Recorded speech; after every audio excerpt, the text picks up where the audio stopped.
আজ নির্বাচন কমিশনে নির্বাচন পর্যবেক্ষক সংস্থার নিবন্ধন আবেদন ও আগামী জাতীয় নির্বাচনে পর্যবেক্ষক সংস্থা হিসেবে অনুমোদনের জন্য আবেদন জমা দেন দেশের বিভিন্ন এনজিও সংস্থা, উন্নয়ন ও মানবাধিকার সংগঠন। ডেস্ক রিপোর্টে দেখুন বিস্তারিত। আবেদন জমা শেষে ইলেকশন অবজারভার ফোরামের নির্বাহী সদস্যরা মিডিয়া ব্রিফিং করেন।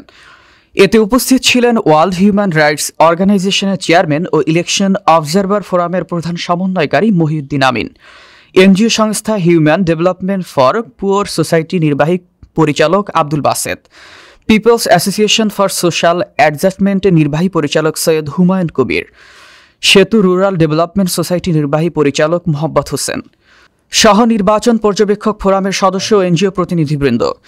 ইলেকশন অবজারভার ফোরামের নির্বাহী সদস্যরা তাদের বক্তব্যে বলেন, আগামী নির্বাচন হবে অবাধ, নিরপেক্ষ, সুষ্ঠু, অংশগ্রহণমূলক একটি নির্বাচন।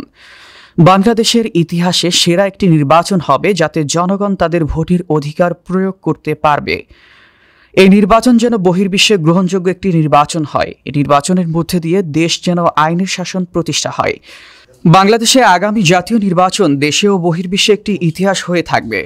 সুষ্ঠু, নিরপেক্ষ, গ্রহণযোগ্য নির্বাচন হতে হলে পর্যবেক্ষক সংস্থাগুলো যেন তাদের পর্যবেক্ষণ সঠিকভাবে করে নিরপেক্ষ প্রতিবেদন দিতে পারে। সরকার, নির্বাচন কমিশন এবং রাজনৈতিক দলগুলোর সহযোগিতা চেয়েছে ইলেকশন অবজারভার ফোরামের প্রতিনিধিরা। আমরা নির্বাচন কমিশনে আসছি বাংলাদেশের আগামী নির্বাচনে পর্যবেক্ষক হিসেবে নিবন্ধনের জন্য।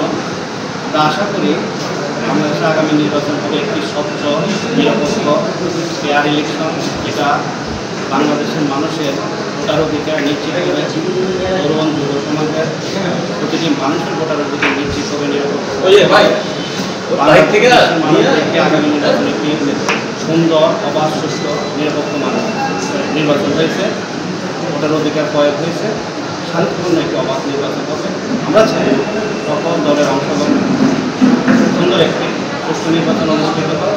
দেশ ও দেশের বাহিরে সবাই আমাদের এই দেশটাকে ভোটের একটা চিত্র দেখতে পারে প্রস্তুতির মাধ্যমে।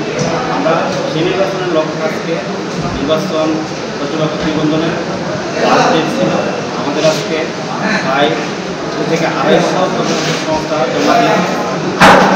মাননীয় নির্বাচন কমিশনার মহোদয়গণ আমাদের এই পর্যবেক্ষক সংস্থাগুলো ইভেন্টের মাধ্যমে সবাই যারা সক্রিয়, যাদের কোনো রাজনৈতিক কোনো সংকট থাকবে না, তাদেরকে যাচাই করে যেন নিবন্ধন প্রদান করে এবং সুষ্ঠুভাবে একটি পর্যবেক্ষক সংস্থার মাধ্যমে ভোটার অধিকার নিশ্চিত করতে পারে। এটি আমরা চাই। আমরা এখানে আমাদের পাশে মাহবুব ভাই এবং আমাদের পর্যবেক্ষক সংস্থা প্রোগ্রামের সদস্য ভাইরা, উনি